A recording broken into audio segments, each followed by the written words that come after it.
Hi hello ನಮಸ್ತೆ, ವಿಶೇಷ ಕಾರ್ಯಕ್ರಮಕ್ಕೆ ಸ್ವಾಗತ. ನಾನು ಪ್ರೇಮ್ ಕುಮಾರ್ ಸೊರ್ಬಾ. ವೀಕ್ಷಕರೇ, ಜಗತ್ತು ಶರವೇಗದಲ್ಲಿ ಮುನ್ನುಗ್ತಾ ಇದೆ. ಓಡ್ತಾ ಇರುವಂತಹ ಜಗತ್ತಿನಲ್ಲಿ ಎಜುಕೇಷನ್ ಅನ್ನೋದು ಪ್ರತಿಯೊಬ್ಬರಿಗೂ ಕೂಡ ಇರುವಂತಹ ಅಸ್ತ್ರವಾಗಿದೆ. ಎಜುಕೇಷನ್ ಅಂತ ಬಂದಾಗ ವಿದ್ಯಾರ್ಥಿಗಳಲ್ಲಿ ಮತ್ತು ಪೋಷಕರಲ್ಲಿ ಒಂದು ರೀತಿಯ ಗೊಂದಲ ಮತ್ತು ಹಲವಾರು ರೀತಿಯ ಪ್ರಶ್ನೆಗಳು ಇದ್ದೇ ಇರುತ್ತೆ. ಯಾವ ಕಾಲೇಜಿಗೆ ಸೇರ್ಕೊಬೇಕು, ಯಾವ ಕಾಲೇಜಿಗೆ ಸೇರಿಕೊಂಡ್ರೆ ನಮ್ಮ ಭವಿಷ್ಯ ಉಜ್ವಲವಾಗುತ್ತೆ, ಈ ರೀತಿಯ ಹಲವು ಪ್ರಶ್ನೆಗಳು, ಗೊಂದಲಗಳು ಇದ್ದೇ ಇರುತ್ತೆ. ಅದೆಲ್ಲದಕ್ಕೂ ಒಂದೇ ಉತ್ತರ, ಅದು ಕೇಂಬ್ರಿಡ್ಜ್ ಇನ್ಸ್ಟಿಟ್ಯೂಟ್ ಆಫ್ ಟೆಕ್ನಾಲಜಿ. ಹಾಗಾದರೆ ಈ ಶೈಕ್ಷಣಿಕ ಸಂಸ್ಥೆಯಲ್ಲಿರುವಂತಹ ಸೌಲಭ್ಯಗಳು ವಿದ್ಯಾರ್ಥಿಗಳ ಕಲಿಕೆಗೆ ಹೇಗೆ ಪೂರಕವಾಗುತ್ತೆ ಅನ್ನೋದರ ಬಗ್ಗೆ ತಿಳಿಸ್ಕೊಡೋದಕ್ಕೆ ಕೇಂಬ್ರಿಡ್ಜ್ ಇನ್ಸ್ಟಿಟ್ಯೂಟ್ ಆಫ್ ಟೆಕ್ನಾಲಜಿಯ ಪ್ರಾಂಶುಪಾಲರಾದ ಡಾಕ್ಟರ್ ಜಿ ಇಂದುಮತಿಯವರು ನಮ್ಮ ಕಾರ್ಯಕ್ರಮದಲ್ಲಿದ್ದಾರೆ. ಬನ್ನಿ, ಅವರನ್ನು ಕಾರ್ಯಕ್ರಮಕ್ಕೆ ವೆಲ್ಕಮ್ ಮಾಡ್ಕೊಳ್ಳೋಣ. ಮೇಡಮ್, ಕಾರ್ಯಕ್ರಮಕ್ಕೆ ಸ್ವಾಗತ. ನಮಸ್ಕಾರ ಮೇಡಮ್, ಮೊದಲನೇದಾಗಿ ನಿಮ್ಮ ಸಂಸ್ಥೆಯ ಬಗ್ಗೆ, ಜೊತೆಗೆ ನಿಮ್ಮ ಶೈಕ್ಷಣಿಕ ಸಂಸ್ಥೆಯಲ್ಲಿರುವಂತಹ ವಿಶೇಷತೆಗಳ ಬಗ್ಗೆ ತಿಳಿಸ್ಕೊಡ್ಬಹುದಾ ಅಂತ. ಕೇಂಬ್ರಿಡ್ಜ್ ಇನ್ಸ್ಟಿಟ್ಯೂಟ್ ಆಫ್ ಟೆಕ್ನಾಲಜಿ ನಮ್ಮ ವಿದ್ಯಾಸಂಸ್ಥೆ 2007 ಎಸ್ಟಾಬ್ಲಿಷ್ ಆಗಿದೆ. ಈಗ 17 ವರ್ಷ ಆಗಿದೆ. ನಾವು ಫಸ್ಟು ಅಕಾಡೆಮಿಕ್ ಎಕ್ಸಲೆನ್ಸ್ ಮೂಲಕ ನಾವು ಈ ಸಂಸ್ಥೆಯನ್ನು ಬೆಳೆಸ್ತಾ ಇದ್ದೀವಿ. ಫಸ್ಟ್ ಪ್ರಿಫರೆನ್ಸ್ ಏನು ಅಂದರೆ ನಮ್ಮ ವಿದ್ಯಾರ್ಥಿನಿಯರಿಗೆ ಒಳ್ಳೆ ಎಜುಕೇಷನ್ ಕೊಡಬೇಕು. ಅದೇ ನಮ್ಮ ಮ್ಯಾನೇಜ್ಮೆಂಟ್ ವಿಷನ್ ಕೂಡ. ಸೊ ಪ್ಲಸ್ ನಮ್ಮ ಸ್ಟೂಡೆಂಟ್ಸ್ಗೆ ನಾವು ಗ್ಲೋಬಲ್ ಪ್ರೊಫೆಷ್ನಲ್ಸ್ ಆಗಿ ತಯಾರು ಮಾಡಬೇಕು ಅನ್ನೋದು ತುಂಬ ನಾವು ಪ್ರಯತ್ನಿಸ್ತಿದ್ದೀವಿ. ಇದಕ್ಕೆ ಬೇಕಾದದ್ದು ಏನು ಅಂದರೆ ಇಂಡಸ್ಟ್ರಿ ರೆಡಿನೆಸ್, ಅಂದರೆ ಇಂಡಸ್ಟ್ರಿಗೆ ಹೇಗೆ ಪ್ರಿಪೇರ್ ಆಗ್ತಾರೆ ಅಂತ. ನಮಗೆ ಟೀಚಿಂಗ್ ಒಂದು ಪ್ಲ್ಯಾಟ್ಫಾರ್ಮ್ ಪ್ಲಸ್ ಲರ್ನಿಂಗ್ ಎನ್ವೈರ್ಮೆಂಟ್ ಕೂಡ ನಮ್ಮಲ್ಲಿ ಇನ್ಫ್ರಾಸ್ಟ್ರಕ್ಚರ್ ಡೆವಲಪ್ ಆಗಿದೆ. ಆದ್ದರಿಂದ ಒಂದು ವಿದ್ಯಾರ್ಥಿನಿಯರು ನಮ್ಮ ಸಂಸ್ಥೆಗೆ ಸೇರಿದ ಮೇಲೆ ಅವರಿಗೆ ಎಲ್ಲ ಥರದ ಸೌಲಭ್ಯಗಳು ಸಿಗುತ್ತದೆ. ಒಂದು ಫಸ್ಟ್ ಕ್ಲಾಸ್ ಲರ್ನಿಂಗ್ ಎನ್ವೈರ್ಮೆಂಟ್ ಇದೆ, ಆದ್ದರಿಂದ ಪ್ಲಸ್ ಇಂಡಸ್ಟ್ರಿ ಕ್ಯಾಂಪಸ್ ಇದೆ. ಅದರಿಂದ ಅವರಿಗೆ ಬರೀ ಕ್ಲಾಸ್ ರೂಮ್ ಟೀಚಿಂಗ್ ಅಲ್ಲದೆ ಪ್ರಾಕ್ಟಿಕಲ್ ಹ್ಯಾಂಡ್ಸ್ ಆನ್ ಕೂಡ ಅವರಿಗೆ ಸಿಗುತ್ತೆ. ಇದೇ ಒಂದು ವಿಶೇಷತೆ. ಇತ್ತೀಚೆಗೆ ಗಲ್ಲಿಗೊಂದು, ಏರಿಯಾಕ್ಕೊಂದು ಈ ರೀತಿಯ ಶೈಕ್ಷಣಿಕ ಸಂಸ್ಥೆಗಳು ಉಟ್ಕೊಳ್ತಾ ಇರೋದು ನಾವು ನೋಡ್ತಾ ಇದ್ದೀವಿ. ಆ ಎಲ್ಲ ಶೈಕ್ಷಣಿಕ ಸಂಸ್ಥೆಗಿಂತ ನಿಮ್ಮ ಶೈಕ್ಷಣಿಕ ಸಂಸ್ಥೆ ಹೇಗೆ ಭಿನ್ನ, ಹೇಗೆ ವಿಶೇಷ ಅನ್ನೋದನ್ನು ತಿಳಿಸ್ಕೊಡ್ಬಹುದಾ ಅಂತ. ಇಂಡಸ್ಟ್ರೀಸ್ ಆನ್ ಕ್ಯಾಂಪಸ್ ಇದೆ. ಅಂದರೆ ನಮಗೆ ಈಗ ಕರಿಕ್ಯುಲಮ್ ಮಾತ್ರ ನಾವು ವಿದ್ಯಾರ್ಥಿನಿಯರಿಗೆ ಕೊಟ್ಟರೆ ಸಾಲಲ್ಲ. ಈಗ ಇಂಡಸ್ಟ್ರೀಸ್ ನೋಡ್ತಾ ಇರೋದು ಏನು ಅಂದರೆ ಸ್ಕಿಲ್, ಸಮಥಿಂಗ್ ಬಿಯಾಂಡ್ ಕರಿಕ್ಯುಲಮ್. ಆದ್ದರಿಂದ ನಾವು ಪ್ರಾಕ್ಟಿಕಲ್ ಅಥವಾ ಹ್ಯಾಂಡ್ಸ್ ಆನ್ ಕರಿಕ್ಯುಲಮ್ಗೆ ನಾವು ಜಾಸ್ತಿ ವಿಶೇಷತೆಯನ್ನು ಕೊಡ್ತೀವಿ. ಅದರಿಂದ ನಮ್ಮಲ್ಲಿರೋ ಇಂಡಸ್ಟ್ರೀಸ್ ಆನ್ ಕ್ಯಾಂಪಸ್ಸಿಂದ internship, project, real time projects, plus ನಮ್ಮಲ್ಲಿರೋ ಅಸೋಸಿಯೇಷನ್ ಕೊಲಾಬರೇಷನಿಂದ, ಪ್ಲಸ್ ನಮ್ಮಲ್ಲಿ ಒಂದು ಸೆಂಟರ್ ಆಫ್ ಎಕ್ಸಲೆನ್ಸ್ಗಳಿದೆ, ಸೆಂಟರ್ ಫಾರ್ ಇಂಡಸ್ಟ್ರಿಯಲ್ ರಿಸರ್ಚ್ ಇದೆ. ಇದರಿಂದ ಅವರು ಇನೋವೇಟಿವ್ ಐಡಿಯಾಸ್ನ ಡೆವಲಪ್ ಮಾಡೋದಕ್ಕೆ ಈ ರೀತಿ ಅವ್ರಿಗೆ ಎಲ್ಲ ಥರದ ಫೆಸಿಲಿಟೀಸ್ ಇದೆ. ನಾನೀಗ ಆಗಲೇ ಹೇಳ್ತಾ ಇದ್ದಂಗೆ ಕ್ಲಾಸ್ ರೂಮ್ ಟೀಚಿಂಗ್ ಮಾತ್ರ ಸ್ಟೂಡೆಂಟ್ಸ್ಗೆ ಸಾಲಲ್ಲ. ಈಗ ಬಿಯಾಂಡ್ ಕರಿಕ್ಯುಲಮ್ ಇರಬೇಕು ಅಂದರೆ ಸ್ಕಿಲ್ ಡೆವಲಪ್ಮೆಂಟ್ಗೆ ಒಂದು ಫೆಸಿಲಿಟಿ ಇರಬೇಕು. ಅದು ನಮ್ಮ ಮ್ಯಾನೇಜ್ಮೆಂಟ್ ಎಲ್ಲ ಥರದ infrastructure, learning environment, self learning component ಇದೆಲ್ಲ ಇಂಟ್ರಡ್ಯೂಸ್ ಮಾಡಿರೋದ್ರಿಂದ ನಮ್ಮ ವಿದ್ಯಾರ್ಥಿನಿಯರಿಗೆ ಬಹುತೇಕ ಅಡ್ವಾನ್ಸ್ ಆಗೋದಕ್ಕೆ ಸಾಧ್ಯತೆ ಇದೆ. ಓಕೆ, ಇನ್ಸ್ಟಿಟ್ಯೂಷನನ್ನು ಆಯ್ಕೆ ಮಾಡಿಕೊಳ್ಳುವಂತಹ ಸಂದರ್ಭದಲ್ಲಿ ನಮಗೆ ಪ್ಲೇಸ್ಮೆಂಟ್ ಆಪರ್ಚುನಿಟೀಸ್ ಹೇಗಿದೆ ಅಂಥೇಳಿ ತಿಳ್ಕೊಳ್ತಾರೆ. ನಿಮ್ಮ ಶೈಕ್ಷಣಿಕ ಸಂಸ್ಥೆಯಲ್ಲಿರುವಂತಹ ಈ ಉದ್ಯೋಗಾವಕಾಶದ ಬಗ್ಗೆ ಮಾಹಿತಿ ಕೊಡೋದಾದರೆ. ಸ್ಪೆಷಲಿ ಪ್ರೊಫೆಷ್ನಲ್ ಕೋರ್ಸಿಗೆ ತೊಗೊಂಡಾಗ, ಈಗ ಇಂಜಿನಿಯರಿಂಗ್ ಅವರು ಸೇರಿದ ಮೇಲೆ ಫಸ್ಟು ಪ್ಲೇಸ್ಮೆಂಟಿಗೆ ಅವ್ರ ಪ್ಲೇಸ್ಮೆಂಟ್ ಹೇಗಿದೆ ಅಂತ ಪೇರೆಂಟ್ಸು ಕೇಳ್ತಾರೆ, ಪ್ಲಸ್ ಸ್ಟೂಡೆಂಟ್ಸು ಕೇಳ್ತಾರೆ. ಅದಕ್ಕೆ ಒಂದು ಡೆಡಿಕೇಟೆಡ್ ಪ್ಲೇಸ್ಮೆಂಟ್ ಸೆಂಟರ್ ಇದೆ. ಅದನ್ನು ನಾವು ಟ್ಯಾಲೆಂಟ್ ಟ್ರಾನ್ಸ್ಫಾರ್ಮೇಷನ್ ವಿಂಗ್ ಅಂತ ಕರಿತೀವಿ. ಅಲ್ಲಿ dedicated director for HRD, that is talent transformation central ಇರೋದ್ರಿಂದ ಒಂದು ಪ್ರೀ ಪ್ಲೇಸ್ಮೆಂಟ್ಗೆ ಏನು ಬೇಕೋ ಅದೆಲ್ಲ ಸ್ಕಿಲ್ ಕೂಡ ಪ್ರೊವೈಡ್ ಮಾಡ್ತಾರೆ. ಅಂದರೆ soft skill, technical skills plus ಇವಾಗ ಒಂದು ಕಂಪನಿ ಇಂಟರ್ವ್ಯೂಗೆ ಬರುತ್ತೆ ಅಂತಂದರೆ, ಪ್ಲೇಸ್ಮೆಂಟಿಗೆ ಬರುತ್ತೆ ಅಂತಂದರೆ ಆ ಕಂಪನಿ ಸ್ಪೆಸಿಫಿಕ್ ಟ್ರೈನಿಂಗ್ ಕೂಡ ಕೊಡ್ತೀವಿ. ಈ ರೀತಿ ನಾವು ಅಡಿಷ್ನಲ್ ಟ್ರೈನಿಂಗ್ ಕೊಡೋದ್ರಿಂದ ಸ್ಟೂಡೆಂಟ್ಸ್ಗೆ ಬಹಳ ಪ್ಲೇಸ್ಮೆಂಟ್ ಆಪರ್ಚುನಿಟಿ ಇದೆ. ಈಗ ನಾನು ಲಾಸ್ಟ್ ಇಯರ್ ಬಗ್ಗೆ ಹೇಳಬೇಕು ಅಂದರೆ, ಅಥವಾ 2022 ಪಾಸ್ಡ್ ಔಟ್, 23 ಪಾಸ್ಡ್ ಔಟ್, ಈ ರೀತಿ ಹೇಳಬೇಕು ಅಂದರೆ ಆಲ್ಮೋಸ್ಟ್ 175+ ಕಂಪನೀಸ್ ನಮ್ಮ ಕ್ಯಾಂಪಸ್ಗೆ ರೆಕ್ರೂಟ್ಮೆಂಟ್ ಬಂದಿದ್ದಾರೆ. ಪ್ಲಸ್ ಎಲ್ಲ students all eligible, almost 95% last year place ಆಗಿದ್ದಾರೆ. ಈ ಅಕಾಡೆಮಿಕ್ ಎಕ್ಸಲೆನ್ಸ್ ಅಚೀವ್ಮೆಂಟ್ಸ್ ಬಗ್ಗೆ ತಿಳಿಸ್ಕೊಡ್ಬಹುದಾ ಅಂತ. ಈಗ ನಾವು ಅಟಾನಮಸ್, ಈಗ ಲಾಸ್ಟ್ ಇಯರಿಂದ 23-24 ಫಾರ್ 10 ಇಯರ್ಸ್ ನಾವು ಅಟಾನಮಸ್ ಸ್ಟೇಟಸಲ್ಲಿ ಇದ್ದೀವಿ. ಈಗ ನಾವು ಕರಿಕ್ಯುಲಮ್ ಹೇಗೆ ಡೆವಲಪ್ ಮಾಡ್ತಾ ಇದ್ದೀವಿ ಅಂದರೆ, ಒಂದು ಈಗ ಹೇಳ್ತಾ ಇದ್ದಂಗೆ ನಾವು ಇಂಡಸ್ಟ್ರಿ ರೆಡಿನೆಸ್ ಅಂದ್ರೇನು, ಈಗ ಇಂಡಸ್ಟ್ರಿಗೆ ಏನು ಬೇಕು, ಈಗ ಸ್ಕಿಲ್ ಸೆಟ್ಸ್ ಏನು ಬೇಕು, ಇಂಡಸ್ಟ್ರಿ ಅವ್ರ ಮೂಲಕ ನಾವು ಕರಿಕ್ಯುಲಮ್ ಡೆವಲಪ್ ಮಾಡಿದ್ದೀವಿ. ಪ್ಲಸ್ ಈಗ ನಮ್ಮಲ್ಲಿ ಇಂಡಸ್ಟ್ರೀಸ್ ಆನ್ ಕ್ಯಾಂಪಸ್ ಇರೋದ್ರಿಂದ, ಫಾರ್ ಎಕ್ಸಾಂಪಲ್ ಮೆಕ್ಯಾನಿಕಲ್ ತೊಗೊಂಡ್ರೆ additive manufacturing, plus Samsung collaboration ಇದೆ, ಸ್ಯಾಮ್ಸಂಗ್ ಇನೋವೇಷನ್ ಕ್ಯಾಂಪಸ್ ಇದೆ, ಸ್ಯಾಮ್ಸಂಗ್ ಡೇಟಾ ಸೆಂಟರ್ ಇದೆ. ಈ ರೀತಿ ಇಲ್ಲಿ ಅಕಾಡೆಮಿಕ್ ಎಕ್ಸಲೆನ್ಸ್ ಅಂದರೆ ನಾವು ಟೀಚಿಂಗ್ ಲರ್ನಿಂಗ್ ಎನ್ವೈರ್ಮೆಂಟ್ ಕ್ರಿಯೇಟ್ ಮಾಡೋದಲ್ಲದೆ ಈಗ ಇಂಡಸ್ಟ್ರಿಯಲ್ಲಿ ವರ್ಕ್ ಮಾಡೋ ಆಪರ್ಚುನಿಟಿ ಸಿಗೋದ್ರಿಂದ we call that as academic excellence. Last year ಅಷ್ಟೇ ಅಟೋನಮಸ್ ಆಯಿತು ನಮ್ಮ ಶೈಕ್ಷಣಿಕ ಸಂಸ್ಥೆ ಅಂಥೇಳಿ. ಅದಾದ ಮೇಲೆ ನಿಮ್ಮ ಶೈಕ್ಷಣಿಕ ಸಂಸ್ಥೆಯಲ್ಲಾದಂತಹ ಬದಲಾವಣೆಗಳು, ಆ ಬದಲಾವಣೆಯಿಂದ ವಿದ್ಯಾರ್ಥಿಗಳ ಕಲಿಕೆಗೆ ಹೇಗೆ ಪೂರಕವಾಗ್ತಾ ಇದೆ ಅಂತ. ಫ್ಯಾಕಲ್ಟಿ 2007ಇಂದ ಕೂಡ ಎಷ್ಟೋ ಫ್ಯಾಕಲ್ಟಿ ಪ್ರೊಫೆಸರ್ಸ್ ಎಲ್ಲ ರೀತಿ faculty, experience faculty plus domain knowledge ಇರೋವಂಥ ಫ್ಯಾಕಲ್ಟಿ ಇರೋದ್ರಿಂದ ಆ ಫ್ಯಾಕಲ್ಟಿ ಇನ್ಪುಟ್ಸ್ ತೊಗೊಂಡು, ಪ್ಲಸ್ ಇಂಡಸ್ಟ್ರೀಸ್ ಕ್ಯಾಂಪಸ್ಸಲ್ಲಿರೋರ್ದು ಇನ್ಪುಟ್ಸ್ ತೊಗೊಂಡು, ಪ್ಲಸ್ ನಮ್ಮ ಕೊಲ್ಯಾಬರೇಟಿವ್ ಇಂಡಸ್ಟ್ರೀಸ್ ಇದ್ದಾರಲ್ಲ ಅವರಿಂದನೂ ಇನ್ಪುಟ್ಸ್ ತೊಗೊಂಡು ಒಂದು ಒಳ್ಳೆ ಉತ್ತಮವಾದ ಕರಿಕ್ಯುಲಮ್ ಡೆವಲಪ್ ಮಾಡಿದ್ದೀವಿ. ಅದರಿಂದ ಏನಾಗ್ತಿದೆ, ಸ್ಟೂಡೆಂಟ್ಸ್ಗೆ ತುಂಬ ಹೆಲ್ಪ್ ಆಗುತ್ತೆ. ಈಗ ಸೆಕೆಂಡ್ ಇಯರ್ ಬಂದರೆ, ಥರ್ಡ್ ಇಯರ್ ಬಂದಾಗಲೂ ಕೂಡ ಸ್ಪೆಷಲಿ 5th ಸೆಮಿಸ್ಟರಿಂದ ನಾವು ಕಂಪ್ಯೂಟರ್ ಸೈನ್ಸ್ ಸ್ಟ್ರೀಮ್ಗೆ ಬೇರೆ ಥರ elective opportunities, plus internship opportunities, open elective ಅಂತಂದರೆ ಈಗ ಓಪನ್ ಎಲೆಕ್ಟಿವಲ್ಲಿ ಸಪೋಸ್ ಸ್ಟೂಡೆಂಟು ಒಂದು ರಿಸರ್ಚ್ ಬ್ಯಾಕ್ಗ್ರೌಂಡ್ ಇದ್ದರೆ ಅವರು ಪ್ರಾಡಕ್ಟ್ ಡೆವಲಪ್ಮೆಂಟ್ಗೆ ಹೋಗಬೇಕು, ಅಥವಾ ನಾನು ಇಂಡಸ್ಟ್ರೀಲಿ ಇಂಟರ್ನ್ಶಿಪ್ ಮಾಡಿ ಪ್ರಾಜೆಕ್ಟ್ಸ್ ಮಾಡ್ತೀನಿ, ನಾನು ಈ ಕೋರ್ಸ್ ಬದಲು ಓಪನ್ ಎಲೆಕ್ಟಿವ್ ಕೋರ್ಸ್ ಬದಲು ಅಲ್ಲಿ ಮಾಡ್ತೀನಿ, ಅಥವಾ ಒಂದು ಸರ್ಟಿಫಿಕೇಷನ್ ಕೋರ್ಸ್ ಮಾಡ್ತೀನಿ which is equivalent to that credit ಅಂದರೆ ನಾವು ಆ ಸ್ಟೂಡೆಂಟ್ಸ್ಗೆ ತುಂಬ ಫ್ಲೆಕ್ಸಿಬಿಲಿಟಿ ಕೊಟ್ಟಿದ್ದೀವಿ. ಒಂದು ಹೇಳಕ್ಕೆ ಇಷ್ಟಪಡ್ತೀನಿ, ನಮ್ಮ autonomous curriculum is develop with lot of interest, keeping in mind the students future. ಆದ್ದರಿಂದ ನಾವು ಅಟಾನಮಸ್ ಬಗ್ಗೆ ಹೇಳೋದಂದರೆ ನಮ್ಮ ಕರಿಕ್ಯುಲಮ್ ಚೆನ್ನಾಗಿದೆ, ಅದು mainly focused on industry readiness, industry preparedness for the students. So ಇವಾಗ ಹೈಯರ್ ಸ್ಟಡೀಸ್ಗೆ ಹೋಗಬೇಕಾಗಲಿ ಅಥವಾ ಇಂಡಸ್ಟ್ರೀಸ್ಗೆ ಹೋಗಬೇಕಾಗಲಿ ಅಥವಾ ಒಂದು ಕಂಪನಿ ಸ್ಟಾರ್ಟ್ ಮಾಡೋಕ್ಕಾಗಲಿ ಎಲ್ಲ ಥರದ್ದು ಇದನ್ನು ಇಟ್ಕೊಂಡು ನಾವು ಗಮನದಲ್ಲಿ ಇಟ್ಕೊಂಡು ಈ ಕರಿಕ್ಯುಲಮ್ನ ಡೆವಲಪ್ ಮಾಡಿದ್ವಿ. ಓಕೆ, ಈ ಟೀಚಿಂಗ್ ಫ್ಯಾಕಲ್ಟಿ ಎಷ್ಟೇ ಚೆನ್ನಾಗಿದ್ರೂ ಕೂಡ ಸ್ಟೂಡೆಂಟ್ಸ್ ಜೊತೆಗೆ ಜೆಲ್ ಆಗೋದು ತುಂಬ ಮುಖ್ಯವಾಗುತ್ತೆ. ನಿಮ್ಮ ಶೈಕ್ಷಣಿಕ ಸಂಸ್ಥೆಯಲ್ಲಿ ಅದಕ್ಕೆ ಯಾವ ರೀತಿ ಅವಕಾಶ ಇದೆ ಅಂತ ಮೇಡಮ್? ಫ್ಯಾಮಿಲಿ ಎನ್ವೈರ್ಮೆಂಟ್ ಇದೆ. ಈಗ ಫಾರ್ ಎಕ್ಸಾಂಪಲ್ ಮ್ಯಾನೇಜ್ಮೆಂಟ್ ಕೂಡ ಪ್ರತಿಯೊಬ್ಬರು ಫ್ಯಾಕಲ್ಟಿಗೂ ಪ್ರತಿಯೊಂದು ಸ್ಟೂಡೆಂಟ್ಗೂ ತುಂಬ ಆದ್ಯತೆ ಕೊಡ್ತಾರೆ, ಪ್ರಾಮುಖ್ಯತೆ ಕೊಡ್ತಾರೆ. ಆದ್ದರಿಂದ ಏನಾಗುತ್ತೆ, ಒಂದು ಫ್ಯಾಮಿಲಿ ಕಲ್ಚರ್ ಡೆವಲಪ್ ಆಗುತ್ತೆ. ಪ್ಲಸ್ ಡಿಸಿಪ್ಲಿನ್ ಇದೆ ನಮ್ಮ ಸ್ಟೂಡೆಂಟ್ಸಲ್ಲಿ. ಆದ್ದರಿಂದ ಏನಾಗುತ್ತೆ, ಫ್ಯಾಕಲ್ಟಿ ಸ್ಟೂಡೆಂಟ್ ರಿಲೇಷನ್ಶಿಪ್ ಇದೆಯಲ್ಲ ಅದು ತುಂಬ ಚೆನ್ನಾಗಿದೆ. ಈಗ ಯಾವುದೇ ಟೈಮಲ್ಲಿ ಫ್ಯಾಕಲ್ಟಿಗಳು ನನ್ನ ಹತ್ರ ಬರಬೇಡಿ, ನಾನು ಡೌಟ್ಸ್ ಕ್ಲಿಯರ್ ಮಾಡಲ್ಲ, ಅಥವಾ ನಾನು ಎಕ್ಸ್ಟ್ರಾ ಕ್ಲಾಸ್ ತೊಗೊಳ್ಳಲ್ಲ, ಅಥವಾ ಕೌನ್ಸಿಲಿಂಗ್ ನಾ ಮಾಡಲ್ಲ, ನನಗೆ ಟೈಮ್ ಆಯಿತು, ಆ ಥರ ಯಾವತ್ತೂ ಹೇಳಿಲ್ಲ. ಅದರಿಂದ ನಮ್ಮಲ್ಲಿ ಯಾವುದೇ ಟೈಮಲ್ಲಿ ಸ್ಟೂಡೆಂಟ್ಸ್ ಬಂದರೂ, ಬಿಯಾಂಡ್ ವರ್ಕಿಂಗ್ ಅವರ್ಸ್ ಇದ್ದರೂ ಕೂಡ ನಮ್ಮ ಫ್ಯಾಕಲ್ಟಿ ಸ್ಟೂಡೆಂಟ್ಗೆ ಸಪೋರ್ಟ್ ಮಾಡೋ ರೀತಿ ತುಂಬ ಚೆನ್ನಾಗಿರೋದ್ರಿಂದ ಫ್ಯಾಕಲ್ಟಿ ಸ್ಟೂಡೆಂಟ್ ರಿಲೇಷನ್ಶಿಪ್ ತುಂಬ ಚೆನ್ನಾಗಿದೆ. ಅದರಿಂದ ಸ್ಟೂಡೆಂಟ್ಸ್ ಕೂಡ ತುಂಬ ಫ್ರೀಯಾಗಿ ಫ್ಯಾಕಲ್ಟಿ ಏನು ಹೆದರ್ಕೊಳ್ದೆ ಫ್ಯಾಕಲ್ಟಿನ ಅಥವಾ ಪ್ರೊಫೆಸರ್ಸ್ನ ಪ್ರಾಜೆಕ್ಟ್ಗಾಗಲಿ, ಇಂಟರ್ನ್ಶಿಪ್ಗಾಗಲಿ, ಪ್ರಾಜೆಕ್ಟ್ ಐಡಿಯಾಗಾಗಲಿ ಅಥವಾ ಡೌಟ್ ಕ್ಲಿಯರಿಂಗಾಗಲಿ ಅಪ್ರೋಚ್ ಮಾಡೋದ್ರಲ್ಲಿ ಏನೂ ಪ್ರಾಬ್ಲಮ್ಮೇ ಇಲ್ಲ. ಮೇಡಮ್, ಇತ್ತೀಚೆಗೆ ಜಾಬ್ ಆಪರ್ಚುನಿಟಿಗಿಂತ ಹೆಚ್ಚಾಗಿ ಸ್ಟೂಡೆಂಟ್ಸ್ ಯೋಚನೆ ಮಾಡುವಂತಹದ್ದು ಈ ಸ್ಟಾರ್ಟಪ್ ಬಗ್ಗೆ. ನಿಮ್ಮ ಶೈಕ್ಷಣಿಕ ಸಂಸ್ಥೆಯಲ್ಲಿ ಈ ಸ್ಟಾರ್ಟಪ್ ಕಲ್ಚರ್ ಬಗ್ಗೆ ಯಾವ ರೀತಿ ಇದೆ ಅನ್ನೋದನ್ನು ತಿಳಿಸ್ಕೊಡ್ಬಹುದಾ ಅಂತ? ಈಗ ನಮ್ಮಲ್ಲಿ ಒಂದು ಪ್ರೋಗ್ರಾಮ್ ರನ್ ಮಾಡ್ತೀವಿ which is called as Chas, Cambrian house of student startup ಅಂತ.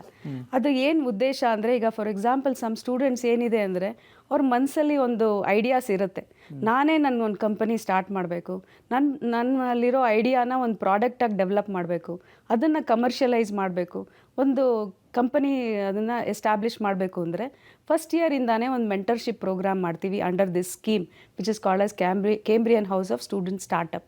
ಅಲ್ಲಿ ಸ್ಟಾರ್ಟಪ್ ಕಲ್ಚರ್ ಯಾರಿಗಿದೆಯೋ ಅಥವಾ ಸ್ಟಾರ್ಟಪ್ ಇಂಟ್ರೆಸ್ಟ್ ಯಾರಿಗಿದೆಯೋ ಅವ್ರಗಳಿಗೆಲ್ಲ ನಾವು ಮೆಂಟರ್ಶಿಪ್ ಫ್ರಮ್ ಡಿಫ್ರೆಂಟ್ ಇಂಡಸ್ಟ್ರೀಸಿಂದ ಮೆಂಟರ್ಸ್ ಇದ್ದಾರೆ.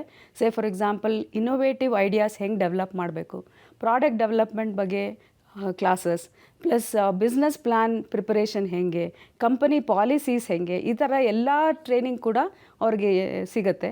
ಪ್ಲಸ್ ನಾವೊಂದು ನ್ಯಾಷನಲ್ ಹ್ಯಾಕಥಾನ್ ಮಾಡ್ತೀವಿ, ಸೀಡ್ ಬ್ರೇನ್ ಅಂತ. ಅದರಲ್ಲಿ ಎಲ್ಲ ಕಡೆಯಿಂದ ಪಾರ್ಟಿಸಿಪೇಟ್ ಮಾಡೋಕ್ಕೆ ಅವಕಾಶ ಕೊಡ್ತೀವಿ. ಪ್ಲಸ್ ನಮ್ಮ ಸ್ಟೂಡೆಂಟ್ಸ್ ಕೂಡ ಪಾರ್ಟಿಸಿಪೇಟ್ ಮಾಡ್ತಾರೆ. ಬೆಸ್ಟ್ ಐಡಿಯಾಸ್ ಅದರಲ್ಲಿ ಸೆಲೆಕ್ಟ್ ಮಾಡಿದ್ಮೇಲೆ ನಮ್ಮ ಮ್ಯಾನೇಜ್ಮೆಂಟ್ ಅವ್ರಿಗೆ ಸೀಡ್ ಫಂಡಿಂಗ್ ಕೂಡ ಕೊಡ್ತಾರೆ. ಆದ್ದರಿಂದ ಸ್ಟಾರ್ಟಪ್ ಫೆಸಿಲಿಟಿ ಚೆನ್ನಾಗಿದೆ. ಪ್ಲಸ್ ಈಗಾಗಲೇ ಒಂದು 10 ಸ್ಟೂಡೆಂಟ್ ಸ್ಟಾರ್ಟಪ್ಸ್ ನಮ್ಮಲ್ಲಿ ಎಫೆಕ್ಟಿವ್ ಆಗಿ ಫಂಕ್ಷನ್ ಆಗಿದೆ. ಪ್ಲಸ್ ಒಂದು 2-3 ಪ್ರಾಡಕ್ಟ್ಸ್ ಕೂಡ ಕಮರ್ಷಿಯಲೈಸ್ ಆಗಿದೆ.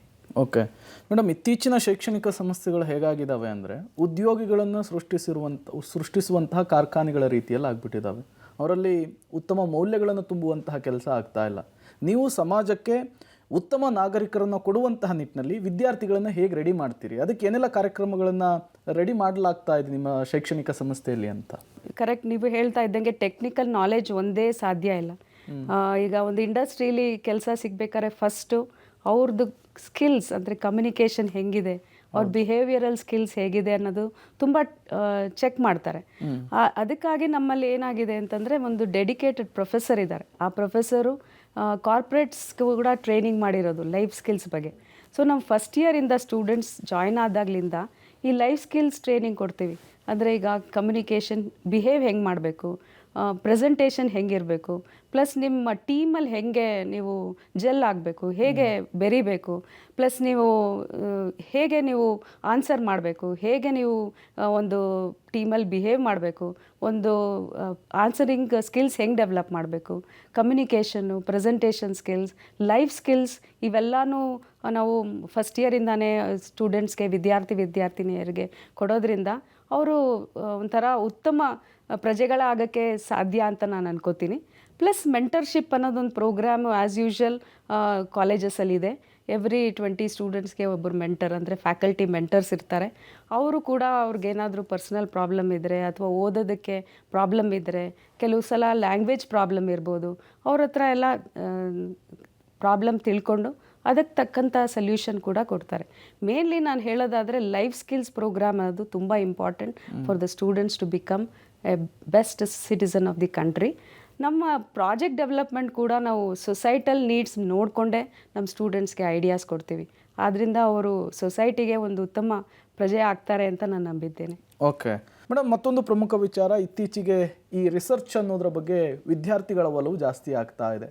ಈ ಸಂಶೋಧನೆಗೆ ನಿಮ್ಮ ಶೈಕ್ಷಣಿಕ ಸಂಸ್ಥೆಯಲ್ಲಿ ಯಾವ ರೀತಿ ಅವಕಾಶ ಇದೆ ಅಂತ? ಲರ್ನಿಂಗ್ ಎನ್ವೈರ್ಮೆಂಟಲ್ಲಿ ವಿಶೇಷತೆ ಅಂತ ಹೇಳಬೇಕು ಅಂತಂದರೆ ಒಂದು ರಿಸರ್ಚ್ ಫೆಸಿಲಿಟಿ ಅಂದರೆ ಒಂದು ಸ್ಟೂಡೆಂಟಿಗೆ, ಒಂದು ವಿದ್ಯಾರ್ಥಿನಿಯರಿಗೆ ಒಂದು ತಾವಾಗೆ ಒಂದು ಐಡಿಯಾಸ್ ತೊಗೊಂಡಾಗ ಅದನ್ನು ಹೆಂಗೆ ಡೆವಲಪ್ ಮಾಡಬೇಕು ಅನ್ನೋದಕ್ಕೆ ಡೆಫಿನೆಟ್ಲಿ ಒಂದು ಡೆಡಿಕೇಟೆಡ್ ಸೆಂಟರ್ ಇರಬೇಕು.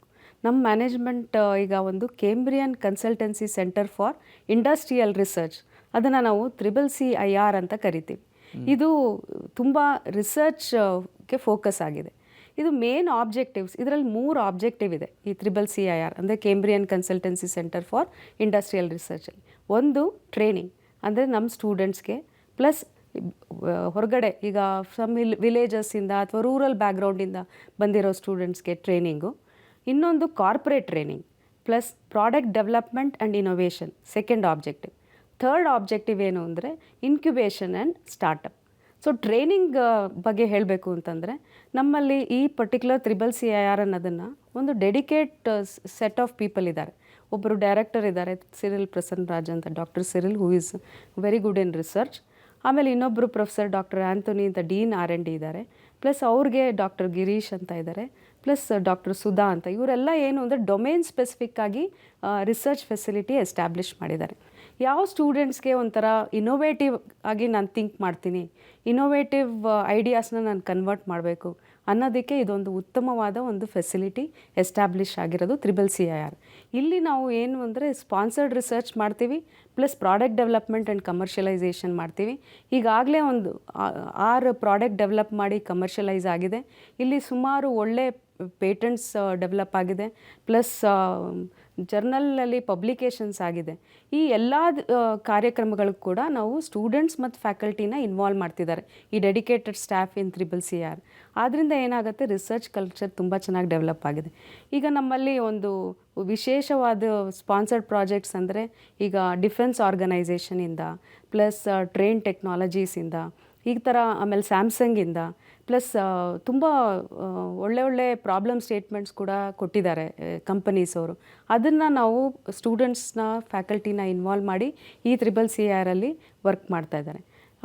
ನಮಗೆ ತುಂಬ ಒಳ್ಳೆಯ ಪ್ರಾಜೆಕ್ಟ್ ಬಗ್ಗೆ ಹೇಳಬೇಕು ಅಂತಂದರೆ, ಒಂದು ಎಕ್ಸಾಂಪಲ್ ಕೊಡಬೇಕು ಅಂತಂದರೆ, ಈಗ ministry of electronics and information technology ಈಗ ರೀಸೆಂಟಾಗಿ ಲಾಸ್ಟ್ ಇಯರ್ ನಮಗೆ ಚಿಪ್ ಟು ಸ್ಟಾರ್ಟಪ್ ಪ್ರೋಗ್ರಾಮಿಂದ ಗೌರ್ಮೆಂಟ್ ಆಫ್ ಇಂಡಿಯಾಯಿಂದ 4.4 crores ಪ್ಲಸ್ ಹಾರ್ಡ್ವೇರ್ ಸಾಫ್ಟ್ವೇರ್ ಎಲ್ಲ ಸೇರಿಸಿ ಅರೌಂಡ್ 7.4 crores ನಮಗೆ ಸ್ಯಾಂಕ್ಷನ್ ಆಗಿದೆ. ಅದರಲ್ಲಿ ನಾವೇ ಲೀಡ್ ಇನ್ಸ್ಟಿಟ್ಯೂಷನ್ ಪ್ಲಸ್ ಒಂದು 2-3 ಪಾರ್ಟ್ನರ್ಡ್ ಇನ್ಸ್ಟಿಟ್ಯೂಷನ್ ಇದ್ದಾರೆ. ಇದರಲ್ಲಿ ಕೂಡ ನಾವು ಸ್ಟೂಡೆಂಟ್ಸ್ನ ಇನ್ವಾಲ್ವ್ ಮಾಡಿದ್ದೀವಿ.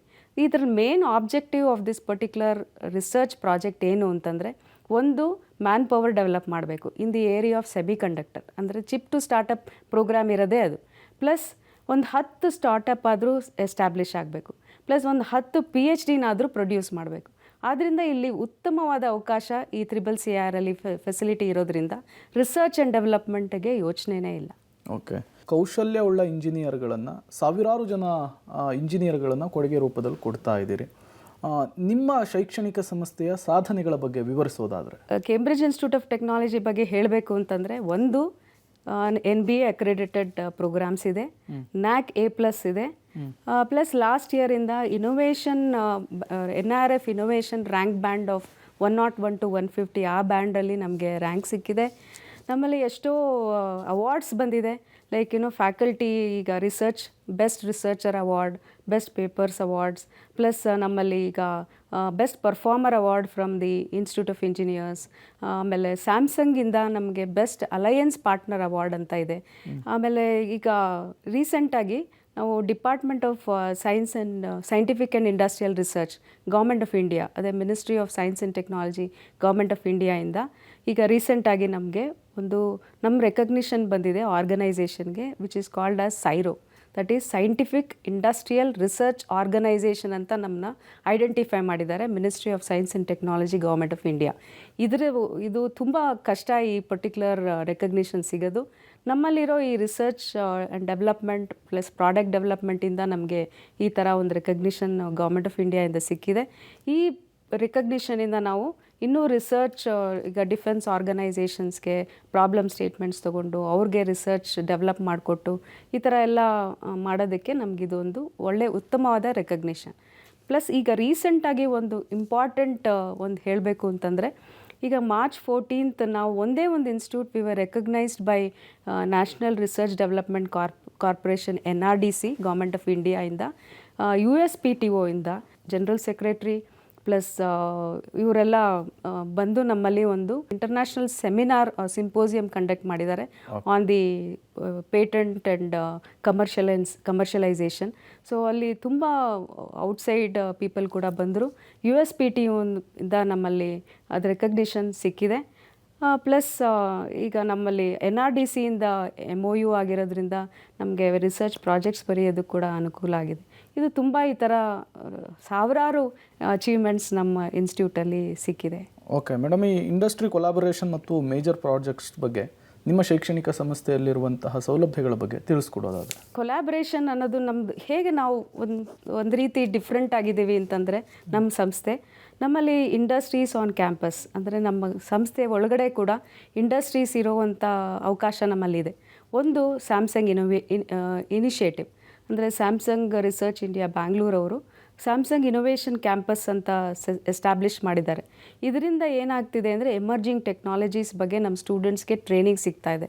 ಅಂದರೆ ಈಗ AI/ML ಇರ್ಬೋದು, ಅಥವಾ ಕಾಂಪಿಟೇಟಿವ್ ಕೋಡಿಂಗ್ ಇರ್ಬೋದು, IoT ಇರ್ಬೋದು, ಈ ಥರ ಒಂದು ಇಂಪಾರ್ಟೆಂಟ್ ಸ್ಟ್ರೀಮ್ ಆಫ್ ಡೊಮೇನ್ಸಲ್ಲಿ ಟ್ರೈನಿಂಗ್ ಸಿಗ್ತಾ ಇದೆ. ಅದು ಒಂದು ಪರ್ಟಿಕ್ಯುಲರ್ ಇನಿಷಿಯೇಟಿವ್. ಇನ್ನೊಂದು ಸ್ಯಾಮ್ಸಂಗ್ ಪ್ರಿಸಮ್ ಅನ್ನೋದು ಇನ್ನೊಂದು initiative, where in mentorships are there from both Samsung as well as ನಮ್ಮ ಫ್ಯಾಕಲ್ಟಿ ಮೆಂಟರ್ಶಿಪ್ಪಿಂದ ರಿಯಲ್ ಟೈಮ್ ಪ್ರಾಜೆಕ್ಟ್ಸ್ ನಮಗೆ ಸ್ಟೂಡೆಂಟ್ಸ್ ಸಿಗ್ತಾ ಇದೆ. ಆದ್ದರಿಂದ ಈಗ ವರ್ಕ್ಲೆಟ್ಸ್ ಮೂಲಕ ಕೊಡ್ತಾ ಇರೋದ್ರಿಂದ ಸ್ಟೂಡೆಂಟ್ಸ್ ಕೂಡ ರಿಯಲ್ ಟೈಮ್ ಪ್ರಾಜೆಕ್ಟ್ಸ್ ಮಾಡಿ ಅದರಿಂದ ಎಕ್ಸಲೆನ್ಸ್ ಅವಾರ್ಡ್ಸ್ ಕೂಡ ಸಿಕ್ಕಿದೆ. ಇದರಿಂದನೂ ಕೂಡ ಪ್ಲೇಸ್ಮೆಂಟ್ಗೆ ಅವ್ರಿಗೆ ಹೆಲ್ಪ್ ಆಗಿದೆ. ಇನ್ನೊಂದು ಇಂಪಾರ್ಟೆಂಟ್ ಇನಿಷಿಯೇಟಿವ್ ಅಂದರೆ ಸ್ಯಾಮ್ಸಂಗ್ ಡೇಟಾ ಸೆಂಟರ್ಸ್ ಎಸ್ಟಾಬ್ಲಿಷ್ ಮಾಡಿದ್ದೀವಿ. ಇದರಲ್ಲಿ ಏನು ಅಂದರೆ ಆಲ್ಮೋಸ್ಟ್ 250 to 300 ಸ್ಟೂಡೆಂಟ್ಸ್ ನಮ್ಮ ಸ್ಟೂಡೆಂಟ್ಸ್ಗೆ ಒಂದು ಅವಕಾಶ ಸಿಕ್ಕಿದೆ ಇಂಟರ್ನ್ಶಿಪ್ಪು ಪ್ಲಸ್ ಟ್ರೈನಿಂಗಿಂದ. ಪ್ಲಸ್ ಅದು ಅಲ್ಲೇ ವರ್ಕ್ ಮಾಡೋವಂಥ ಫೆಸಿಲಿಟಿ ಇದೆ with stipend of 20,000 rupees per month. Plus ನಮ್ಮಲ್ಲಿ ಇನ್ನೊಂದು EOS which is A German based company establish ಆಗಿದೆ. ಅದು ಅಡಿಟಿವ್ ಮ್ಯಾನುಫ್ಯಾಕ್ಚರಿಂಗ್ ಏರಿಯಾಲಿ ಅವರು 3D ಪ್ರಿಂಟಿಂಗ್ ಕೂಡ ಮ್ಯಾನುಫ್ಯಾಕ್ಚರ್ ಮಾಡ್ತಾರೆ, ಪ್ಲಸ್ ಡಿಸೈನ್ ಕೂಡ ಇದೆ. ಅಲ್ಲಿ ನಮ್ಮ ಸ್ಟೂಡೆಂಟ್ಸ್ಗೆ ಒಂದು ಉತ್ತಮವಾದ ಇಂಟರ್ನ್ಶಿಪ್ ಆಪರ್ಚುನಿಟಿ ಕೊಟ್ಟಿರೋದ್ರಿಂದ ಅಲ್ಲಿ ಇಂಟರ್ನ್ಶಿಪ್ ಆದಮೇಲೆ ಒಂದು 5 ಜನಕ್ಕೆ ಅಲ್ಲೇ ಒಂದು ಜಾಬ್ ಆಪರ್ಚುನಿಟಿ ಸಿಕ್ಕಿದೆ. ಪ್ಲಸ್ ಈ ಥರ ನಮಗೆ ಸುಮಾರು ಇಂಡಸ್ಟ್ರೀಸ್ ಆನ್ ಕ್ಯಾಂಪಸ್ ಇರೋದ್ರಿಂದ ಆಮೇಲೆ ಸಿನಾಪ್ಸಿಸ್ ಸೆಂಟರ್ ಆಫ್ ಎಕ್ಸಲೆನ್ಸ್ ಇದೆ. ಅಲ್ಲಿ ಸೆಮಿಕಂಡಕ್ಟರ್ ಡಿಸೈನ್ ಹೌಸ್ ಅಂತ ನಾವು ಎಸ್ಟಾಬ್ಲಿಷ್ ಮಾಡಿದ್ದೀವಿ. ಸೆಮಿಕಂಡಕ್ಟರ್ಸ್ ತುಂಬ ಗ್ರೋ ಆಗ್ತಾ ಇದೆ, ಅದು ಕೂಡ ನಾವು ಒಂದು ಫೆಸಿಲಿಟಿ ಕೊಟ್ಟಿದ್ದೀವಿ ನಮ್ಮ ಸ್ಟೂಡೆಂಟ್ಸ್ಗೆ. ಈ ರೀತಿ ಇಂಡಸ್ಟ್ರೀಸ್ ಆನ್ ಕ್ಯಾಂಪಸ್ ಇರೋದ್ರಿಂದ ನಮಗೆ ತುಂಬ ಸ್ಟೂಡೆಂಟ್ಸ್ಗೆ ತುಂಬ ಬೆನಿಫಿಟ್ ಆಗ್ತಾ ಇದೆ. ಓಕೆ, ಪಠ್ಯ ವಿಚಾರದಲ್ಲಿರುವಂತಹ ಸೌಲಭ್ಯಗಳ ಬಗ್ಗೆ ತಿಳಿಸ್ಕೊಡ್ತಾ ಇದ್ರಿ. ಇನ್ನು ಪಠ್ಯೇತರ ಚಟುವಟಿಕೆ, ಹಾಸ್ಟೆಲ್ ಸೌಲಭ್ಯ, ಅದರ ಜೊತೆಗೆ ಏನೆಲ್ಲ ಸೌಲಭ್ಯಗಳಿದೆ ವಿದ್ಯಾರ್ಥಿಗಳಿಗೋಸ್ಕರ ತಿಳಿಸ್ಕೊಡ್ಬೋದಾ ಮೇಡಮ್? ಇನ್ಫ್ರಾಸ್ಟ್ರಕ್ಚರ್ ವೈಸ್ ಅಂದರೆ ನಮ್ಮಲ್ಲಿ ಕೇಂಬ್ರಿಡ್ಜ್ ಇನ್ಸ್ಟಿಟ್ಯೂಟ್ ಆಫ್ ಟೆಕ್ನಾಲಜಿಲಿ ರಿಕ್ವೈರ್ಮೆಂಟ್ಗಿಂತ ಬಿಯಾಂಡ್ ಇದೆ. ಅಂದರೆ ನಾವು ಬರೀ ಟೀಚ್ ಮಾಡೋದಕ್ಕೆ ಏನು ಫೆಸಿಲಿಟೀಸ್ ಬೇಕೋ ಅಷ್ಟು ಮಾತ್ರ ನಾವು ಎಸ್ಟಾಬ್ಲಿಷ್ ಮಾಡಿಲ್ಲ. ಈಗ ನಾನು ಹೇಳ್ದಂಗೆ research and development dedicated facility ಇದೆ, ಡಿಜಿಟಲ್ ಲೈಬ್ರರಿ ಇದೆ, well establish 3 floor library facilities ಇದೆ. ಇದನ್ನು ನಾವು ಇನ್ಫಾರ್ಮೇಷನ್ ರಿಸೋರ್ಸಸ್ ಅಂತ ಕರಿತೀವಿ.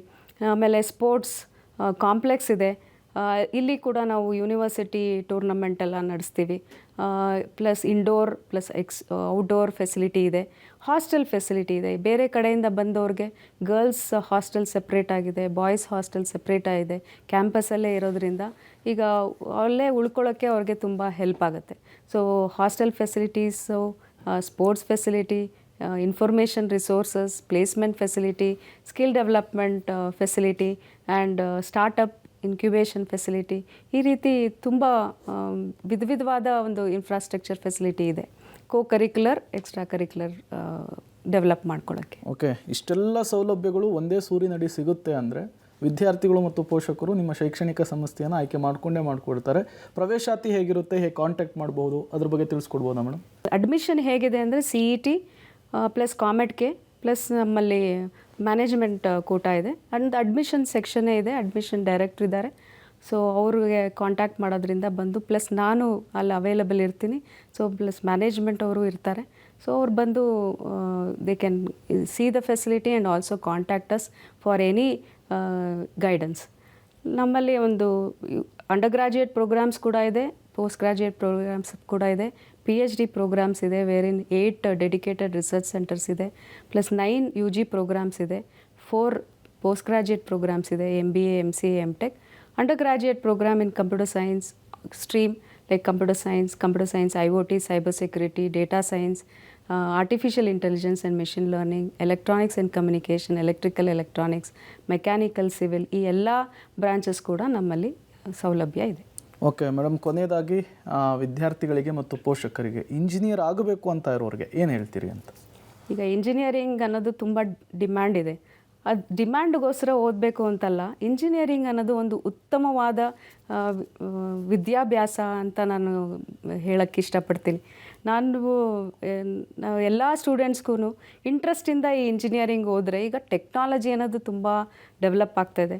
ಇಂಜಿನಿಯರಿಂಗಲ್ಲಿ ಮಾಡಿ ಎಷ್ಟೋ ಡಿಫ್ರೆಂಟ್ ಏರಿಯಾಸಲ್ಲಿ ಹೋಗೋಕ್ಕೆ ಕೂಡ ಅವಕಾಶ ಇದೆ. But engineering is very very important ಅಂತ ನಾನು ಹೇಳೋಕ್ಕೆ ಇಷ್ಟಪಡ್ತೀನಿ. ಓಕೆ, ಥ್ಯಾಂಕ್ ಯು ಮೇಡಮ್, ಇಷ್ಟೊತ್ತು ಕಾರ್ಯಕ್ರಮದಲ್ಲಿ ಭಾಗಿಯಾಗಿದ್ದಕ್ಕಾಗಿ, ಯೂಸ್ಫುಲ್ ಮಾಹಿತಿಯನ್ನು ಶೇರ್ ಮಾಡಿದ್ದಕ್ಕಾಗಿ.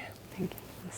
ಓಕೆ, ನೋಡಿದ್ರಲ್ಲ ವೀಕ್ಷಕರೇ, ಕೇಂಬ್ರಿಡ್ಜ್ ಇನ್ಸ್ಟಿಟ್ಯೂಟ್ ಆಫ್ ಟೆಕ್ನಾಲಜಿಯಲ್ಲಿರುವಂತಹ ಸೌಲಭ್ಯಗಳು ವಿದ್ಯಾರ್ಥಿಗಳಿಗೆ ಹೇಗೆ ಪೂರಕವಾದಂತಹ ವಾತಾವರಣ ಇದೆ ಅಂಥೇಳಿ. ಮತ್ತೆ ಆಗ್ತಡ ಬೇಗನೆ ಪ್ರವೇಶಾತಿಯನ್ನು ಪಡೀರಿ. ನೀವು ವಿಸಿಟ್ ಮಾಡಬೇಕಾದಂತಹ ಅಡ್ರೆಸ್ ಡಿಸ್ಪ್ಲೇ ಆಗ್ತಾ ಇದೆ, ನೋಟ್ ಮಾಡ್ಕೊಳ್ಳಿ.